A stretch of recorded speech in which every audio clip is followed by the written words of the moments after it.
فرعون کا خواب۔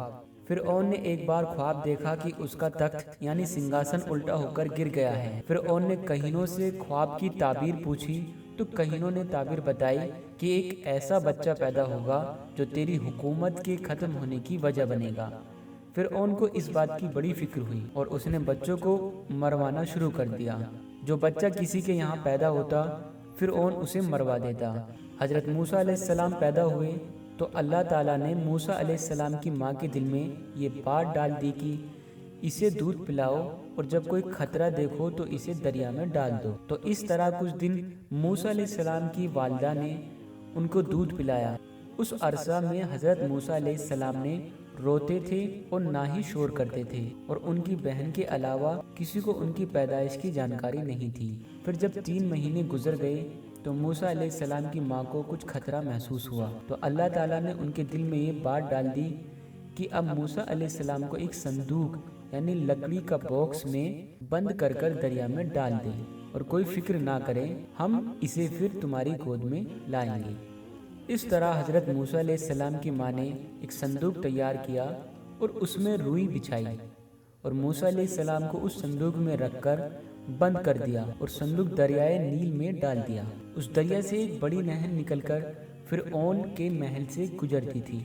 فرعون اپنی بیوی آسیہ کے ساتھ اسی نہر کے کنارے بیٹھا تھا اور ایک صندوق نہر میں آتا دیکھا تو فرعون نے اپنے غلاموں کو صندوق نکالنے کے لیے حکم دیا۔ صندوق نکال کر اس کے سامنے لایا گیا۔ صندوق کھولا تو اس میں ایک نورانی شکل کا پیارا بچہ نظر آیا۔ بچے کو دیکھتے ہی اس کی محبت فرعون کے دل میں پیدا ہو گئی، لیکن فرعون کے قوم کے لوگوں نے اس کو بہکایا اور کہا کہ ہو سکتا ہے کہ یہ وہی بچہ ہو جو آپ کی حکومت کو برباد کرے گا۔ پھر وہ بچے کے قتل پر تیار ہو گیا۔ تو فرعون کی بیوی آسیہ جو بہت نیک خاتون تھی کہنے لگی، یہ بچہ میری اور تیری آنکھ کی ٹھنڈک ہے، اسے قتل نہ کر، کیا پتا یہ کس سرزمین سے بہتا ہوا آیا ہے اور تجھے اس بچے سے خطرہ ہے، وہ تو اسی ملک بانی اسرائیل سے بتایا گیا ہے۔ آسیہ کی یہ بات فرعون نے مان لی اور حضرت موسیٰ علیہ السلام فرعون کے محل میں ہی پرورش پانے لگے۔ فرعون نے بچے کے دودھ پلانے کے لیے دائیاں بلوائی مگر بچے نے کسی دائی کا دودھ نہیں پیا۔ اب فرعون کو فکر ہوئی کہ اس بچے کے لیے کوئی ایسی دائی ملے جس کا دودھ یہ بچہ پینے لگے۔ ادھر حضرت موسیٰ علیہ السلام کی ماں اپنے بچے کی جدائی میں بے قرار تھی اور موسیٰ علیہ السلام کی بہن کو معلوم کرنے بھیجا کہ پتہ کرے صندوق کہاں پہنچا اور وہ کہاں پر ہے۔ موسیٰ علیہ السلام کی بہن ان کا سراغ کھوجتے ہوئے فرعون کے محل میں پہنچ گئی اور جب معلوم ہوا کہ میرا بھائی اسی محل میں ہے اور کسی دائی کا دودھ نہیں پی رہا ہے تو فرعون کو کہلا بھیجا کہ میں ایک ایسی دائی کو جانتی ہوں جس کا دودھ یہ بچہ ضرور پیے گا۔ فرعون بولا ضرور ایسی دائی کو لاؤ۔ اس طرح وہ اپنی ماں کو فرعون کے محل میں لے گئی۔ جب وہ آئی اس وقت موسیٰ علیہ السلام فرعون کی گود میں تھے اور دودھ کے لیے رو رہے تھے اور فرعون آپ کو بہلا رہا تھا۔ جیسے ہی ان کی ماں آئی اور بچے نے اپنی ماں کی موجودگی محسوس کی تو وہ چپ ہو گیا اور دودھ بھی پی لیا۔ فرعون نے پوچھا تو اس بچے کی کون ہے؟ اس نے کسی دائی کا دودھ نہیں پیا اور تیرا پی لیا۔